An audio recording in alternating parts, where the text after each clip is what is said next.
አሰላሙ አሌይኩም ወረህመቱላሂ ወበረካቱ። ውድና የተከበራችሁ እንዲሁም የተወደዳችሁ ውድ ቤተሰቦቼ እንዴት ናችሁ? ደህና ናችሁ ወይ? እኔ ደህና ነኝ አልሐምዱሊላህ። ዛሬ ደግሞ እንግዲህ ያው በኩዳር መጥቻለሁ ማለት ነው።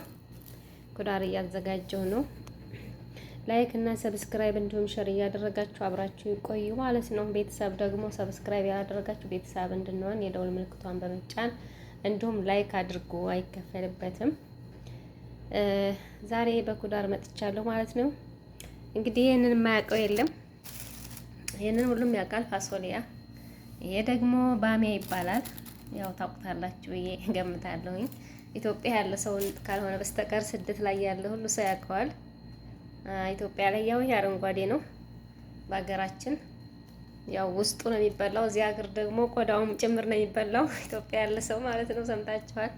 ይሄ ደግሞ ያው ባሚያ ይባላል።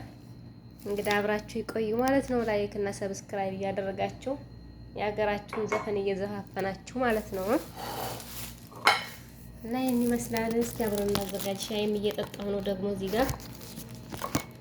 እስኪ አብረን እናዘጋጃጅ ማለት ነው።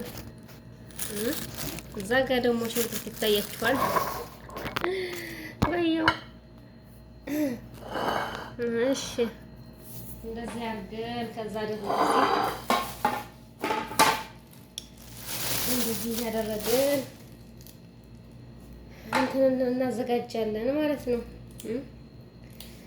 እና እንዴት ናችሁ? ደህና ናችሁ ወይ? ስደት ዓለም ያላችሁ ቶቼ እኔ ጀግናዎች አብሽሩልኝ፣ ሁሉም ያልፋል። ዋናው ነገር ትዕግስት ነው። ብዙዎቻችን በጣም ነው የምንበሳጨው፣ በትንሽም በትልቁ ምናምን እናድደው። እውነት እኔ በራሴ ስለማውቀው ቀላል ነገር ስሜታዊ ያደርገናል፣ እውነት ለመናገር ማለት ነው። ያኔ በጣም በቃ ቀላል ያልነው ነገር በጣም ነው የሚያናድደን። ምክንያቱም በቃ ሁሉም ስሜታዊ ነው የሚሆነው፣ ቶሎ በቃ መበሳጨት ነገር ምናምን አለ አይደለም። ትዕግስት የሚባል ነገር የለም። ያው የሰው ሀገር ህይወት ከባድ ነው፣ በእርግጥ ይገባኛል።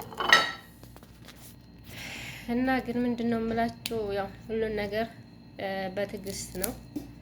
ምክንያቱም አሁን ላይ የሆነ በቃ አረቦቹም እንደ ድሮ አይደሉም። ሆነ ለመናገር የሆነ ነገር ሲያዙንም ብዙም አይደሉም። ያኔ እኛም ደግሞ ቶሎ ነው የሚከፋል። ለምን እንደው አላውቅም፣ ቶሎ የሚከፋል ነገር እኔ ብቻ ነኝ። ግን የምር ሀቂቃ ማለት ሰው ቤት እንዳለው እያወቅኩኝ ግን የሚከፋኝ ነገር በቃ በጣም ቶሎ ስሜታዊ ነው የምሆነው። ግን ደግሞ ራሴን ያው ታገሽ እያልኩኝ ራሴን አጽናናለሁ ማለት ነው። አንዳንድ ጊዜ መታገስ መቻል እንዳለብኝ ውስጥ የምንትላለሁኝ ብቻ አልሐምዱሊላህ።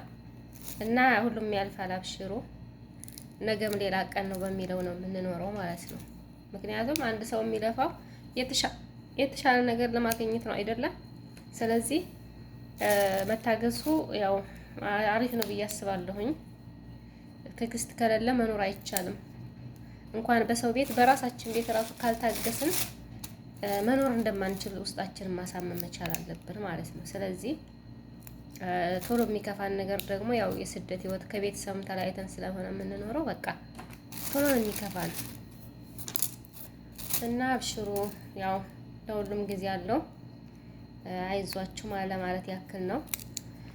ይሄ ኩዳር ደግሞ ያው ያሰለቻል በየቤቱ እርግጠኛ ነኝ አለ ማለት በጣም ነው የሚያሰለቸው ለመናገር። ወይኔ ጉዴ! ምክንያቱም በየሳምንት ይመጣል። በቃ ፋሶሊያውን ተናዘጋጅ፣ ባሚው አለ፣ ሙሉክየው አለ። ያው ሌላውን ኩዳር አላወጣሁላችሁም እና ነው እንጂ በጣም ብዙ ነው የሚያመጡት። ግን ፍሬዘር አስቀምጣለሁ። እንደዚህ አዘጋጅና ፍሬዘር አድርጋለሁ። አጥቤ ሳበቃ በደንብ ከዛ በኪስ አድርጌ ፍሬዘር አስቀምጠዋለሁ ማለት ነው። እና ብቻ ዋናው ምንድነው ለሰው ልጅ ያው ሁሉም ነገር ጊዜ አለው በሚለው መታገስ መቻል አለብን። ጠንካራዎች መሆን አለብን። ለሰው ጥሩ አስተማሪ፣ ለሰው መምህር መሆን አለብን። ምክንያቱም አንድ ሰው የሆነ ነገር ሲያሳልፍ ለሌላው ሰው ትምህርት ይሆናል የሚለውን ነገር በማሰብ እኛ ጠንካራዎች መሆን መቻል አለብን። ምክንያቱም ከችግር በኋላ በእርግጥ ምቾት አለ የሚባለው ስላለ ከታገስ አንድ ሰው በትዕግስት ያው ሁሉ ነገር ይሆናል። ምክንያቱም በዚህ ዓለም እንኳን ባንደሰት አላህ ሱብሃነሁ ወተዓላ ለቀጣዩ ዓለም አስቀምጦልን ሊሆን ይችላል። እኛ ግን ብዙ ጊዜ በዱንያ ካልተሳካ በጣም ነው ስሜታዊ የምንሆነው። ምክንያቱም ያ ነገር እኮ በቃ ለእኛ ዱንያ ላይ አልተጻፈም በቃ ማለት ነው። ማለቴ አሁን ሀብት ለማግኘት ከሆነ እኛ ስለተሯሯጠን እኛ ስለደከመን ምናምን ምንም ይሆን ነገር የለም። በቃ እኛ ለምን ያልነው አልሆነም ካልን ደግሞ ችግር ነው።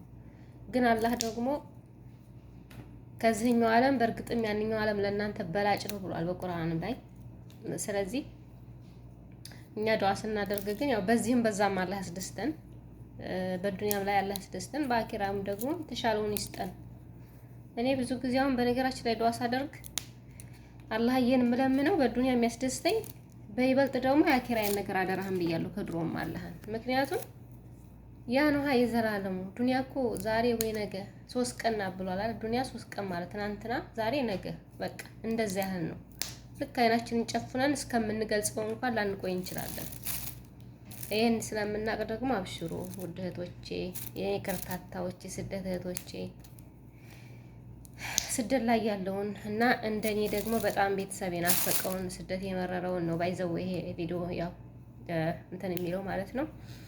ግን በሀገራቸው ላይ የሚኖሩት ምናምን እነዚህን አያካትትም። ምክንያቱም እነሱ ቢያጡም ቢያገኙም በሀገራቸው ላይ እየተደሰቱ ስለሆነ አእምሯቸው እንደኛ አልተነካም። ባይዘው ወይ ኢትዮጵያ ያለ ሰው ያው ትንሽ ችግሩ ምናምን ሊያበሳጫቸው ይችላል እንጂ የስደትን ህይወት ያን ያህል አያውቁትም። ማለቴ የስደትን ህይወት የሚያውቀው ውስጥ ያለ ሰው ብቻ ነው። ስደቱ ላይ ውስጥ የሚኖረው ሰው ብቻና ብቻ ነው የስደት መራራነትን ሊረዳው የሚችለው ማለት ነው። ስለዚህ እኛ ደግሞ ያው ጠንካራ ለመሆን መሞከር አለብን። አይዞን፣ አብሽሩልኝ ውድ እህቶቼ። መታገስ አሪፍ ነው። የትዕግስት ሂደቱ መራራ ቢሆንም ውጤቱ ማር ነው የሚባል ነገር ስላለ አብሽሩልኝ። ወሬ አላብዛባችሁ። እንደዚህ እያረኩ ነው የስደተኛ እህታችሁ ማለት ነው። አሁን እያዘገጃጀሁ ነው። አሁን ምሳ ይሰራል። አንድኛው ወይ ይሄንኛው ምሳ ይሰራል። ከዛ ሌላው ፍሬዘር ይገባል። እነ ሙሉክያ እነ ርጅላሉ ኧረ ብዙ ናቸው ኩዳሮቹ። እያጣጥብኩ አጽድቼ በደንብ አድርጌ ከዛ አጥብ አድርግና በሰፋ አድርጌ ከደረቀ በኋላ በኪስ አድርጌ ፍሬዘር አስቀምጣለሁ። ከዛ ስንሰራ ብድግ እያደረግን ብቻ ለጡል መስራት ነው። ያኔ ልጠም ምናምን አያስፈልገውም። እና ይሄን ይመስላላችኋለሁ ውዶቼ። አብሽሩልኝ፣ በርቱ፣ ጠንክሩ፣ ተበረታቱ፣ እንበረታታ። አይዟችሁ፣ ያልፋል። ዱንያ የስቃይ ሀገር ናት በቃ። ምክንያቱም ነገ በሞት እንገላገላታለን ዱንያን ማለት ነው። እኔ አሁን በጣም የሚያሳስበኝ አኬራ ነው የሚያስጨንቀኝ። ምክንያቱም ዱንያ እኮ በሞት እንገላገለዋለን ማለቴ ዛሬ ብንሰቃይ ዛሬ ብንደክም ምንም ብንል ሟች ነን። በቃ የፈለገ ያህል ብንኖር ሟች ነን።